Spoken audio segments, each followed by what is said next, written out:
Hello friends, welcome back to my channel. और आज मैं आपके लिए एक नोटिफिकेशन लेकर आई हूँ जो कि दिल्ली में नेवी चिल्ड्रन स्कूल से है।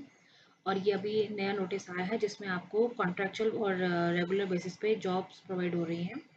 इसमें एज लिमिट क्या है, क्या क्राइटेरिया है, सब आपको इसमें बताया जाएगा वीडियो में, तो वीडियो को एंड तक जरूर देखना। तो ये जैसे वेबसाइट है नेवी चिल्ड्रन स्कूल दिल्ली की, और इसमें जाके करियर टैब में जाके आप देखेंगे वैकेंसी और एप्लीकेशन फॉर्म दोनों अवेलेबल हैं। तो आप वैकेंसी में क्लिक करेंगे। जब आप वैकेंसी में क्लिक करेंगे तो एक न्यू न्यू टैब ओपन होगा और यहाँ पे आपको सब डिटेल्स मिलेंगी। जैसे अब इसके लिए यहाँ पर वाइस प्रिंसिपल की जो पोजीशन है उसका क्या एज क्राइटेरिया है, क्या क्या उसके है, देखो मैं बताती हूँ इसमें।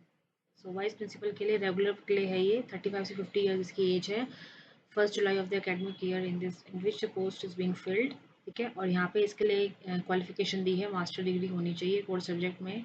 और 55% आपके मार्क्स होने चाहिए। और बीएड में 50% मार्क्स होने चाहिए। साथ में इसका वर्क एक्सपीरियंस भी मांगा है, 3 साल का वर्क एक्सपीरियंस होना चाहिए। Vice principal of recognise CBSE secondary state schools with classes above 10th standard. तो 10th क्लास से ऊपर आपने पढ़ाया हो, तो ये इसके लिए एलिजिबिलिटी क्राइटेरिया है फॉर वाइस प्रिंसिपल के लिए। डिजायरेबल है यहाँ पे excellent communication skill in English with ability to converse in Hindi and working knowledge of using computer applications, जिसमें MS office, ERP software, AI tools, data sciences and administration of the school, ये आपका desirable है इसमें। Next जो है वो PGT English के लिए है, ये भी कॉन्ट्रैक्चुअल बेसिस पर है। इसकी एज लिमिट 21 से 50 ईयर्स है age on 1 July of academic year. और इसमें जो मास्टर्स डिग्री है यानी कि आपको एमए इंग्लिश होना कंपलसरी है इसके लिए with at least 55% marks from a recognise university. और आपका बीएड होना चाहिए AICT UGC national council of teaching education with at least 50% marks, ये भी एक रिकॉग्नाइज यूनिवर्सिटी होना चाहिए। तो ये 3 क्राइटेरिया हैं इसके लिए। साथ में should have studied subject for both senior secondary and graduation level, यानी कि आपका इंग्लिश एज अ सब्जेक्ट आपके ग्रेजुएशन में प्लस सीनियर सेकेंडरी लेवल यानी कि 12th क्लास में आपका इंग्लिश एज अ सब्जेक्ट होना चाहिए। साथ में जो लास्ट पॉइंट है इसमें लिखा है कि preference should be given to the candidate who have experience teaching with the subject in recognised CBSE schools. अगर आपने सीबीएसई स्कूल्स में पढ़ाया है तो आपको ज़्यादा प्रेफरेंस दी जाएगी। तो ये पीजीटी इंग्लिश का कॉन्ट्रैक्चुअल का क्राइटेरिया है। नेक्स्ट जो है टीजीटी सोशल साइंस का है, सोशल स्टडीज़ का, ये भी कॉन्ट्रैक्चुअल बेसिस पर है, इसका भी सेम है। एज लिमिट है 21 to 50 age on 1 July and bachelor degree होनी चाहिए 55% मार्क्स में। ठीक है, और साथ में बीएड होना चाहिए 50% marks and should have study the relevant subject at senior secondary also. Senior secondary में ये सब्जेक्ट आपका एज अ सब्जेक्ट होना चाहिए, मेन सब्जेक्ट। साथ में प्रेफरेंस दी जाएगी मास्टर डिग्री है अगर आपका पर्टिकुलरली किसी एक सब्जेक्ट में सोशल स्टडी की। नेक्स्ट है स्किल इंस्ट्रक्टर टूरिज्म, कॉन्ट्रैक्चुअल है ये भी, इसका भी एज लिमिट 21 to 50 ईयर्स है age on 1 July. And also post graduation होना चाहिए टूर एंड ट्रेवल्स में, ये ट्रैवल एंड टूरिज्म में। ठीक है, और साथ में और मेंशन करा है 3 इयर्स डिग्री डिप्लोमा होना चाहिए आफ्टर 12th का टूरिज्म में।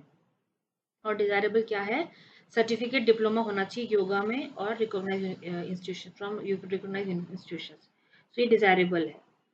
नेक्स्ट है आपका अकाउंट का, ये भी कॉन्ट्रैक्चुअल है, इसकी भी एज लिमिट 30 से 50 ईयर्स है।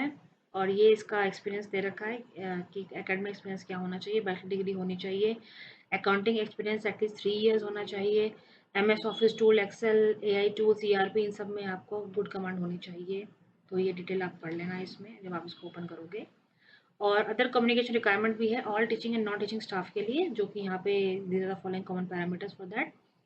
तो उसमें क्या है, good personality with excellent communication skill in English and ability to communicate in Hindi. बहुत इंग्लिश से आपको कैसे हिंदी में कम्युनिकेट करना है, दोनों का एक्सेलेंट कम्युनिकेशन होना चाहिए आपके पास। साथ में should have working knowledge of computer AI tools, computer AI tools की नॉलेज होनी चाहिए, ERP software, LMS packages, and should B proficient in using Microsoft office software. MS office आपको आना चाहिए, उसमें आप प्रोफिशिएंट होने चाहिए। The upper age limit for ex-naval school staff expect support staff be relaxed by the number of years of carried forward experience of working in previous naval school। तो इनको preference भी दी जाएगी, but age is not exceeding 55 years, 55 साल से ऊपर आपकी age नहीं होनी चाहिए। And should be physically and mentally fit, physically और मेंटली फिट होना चाहिए वो इंसान। अब नीचे दे रखा है हाउ टू अप्लाई, इस हाउ टू अप्लाई के ऑप्शन को आप देख सकते हैं। इसमें लिखा है detail of the vacancy, eligibility, category, selection procedure available on the school website, जो मैंने आपको भी वेबसाइट दिखाई थी। साथ में वहीं पे आपको एप्लीकेशन फॉर्म मिलेगा। इसकी जो फ़ी है वो 100 रुपीज़ है, आपको डीडी बनाना पड़ेगा। ये डीडी की डिटेल्स हैं, किसके नाम पे डीडी बनाना है। Navy Children School account number this one, IFSC code दे रखा है और एक्सिस बैंक ब्रांच दरियागंज, इसके नाम पे आपका डीडी बनेगा 100 रुपीज़ का। शॉर्ट लिस्टेड कैंडिडेट्स को इंटीमेट किया जाएगा रिटन टेस्ट के लिए, इंटरव्यू के लिए और डेमोन्स्ट्रेशन क्लासेस के लिए, यानी कि डेमो क्लास होगी, रिटन टेस्ट भी होगा और इंटरव्यू भी होगा, जो कि प्राइवेट स्कूल्स में होता है, ये बड़ी स्कूल के लिए भी होगा। The school administration reserve the right to cancel any of the vacancy due to administrative reasons. School जब चाहे ये इन वैकेंसी को कैंसिल भी कर सकता है अगर कुछ एडमिनिस्ट्रेटिव रीजंस हो तब उसके लिए। Number of post nature of appointment mentioned are tentative and is liable to be amended subject to availability of vacancies and administrative requirements. तो ये सारी डिटेल इसके अंदर आपको मिलेंगी और आपको जो फॉर्म का मैंने आपको बता दिया, फॉर्म आपको कहाँ से मिलेगा तो आप वहाँ जाके देख सकते हैं। So this is me signing off for the today. Thank you.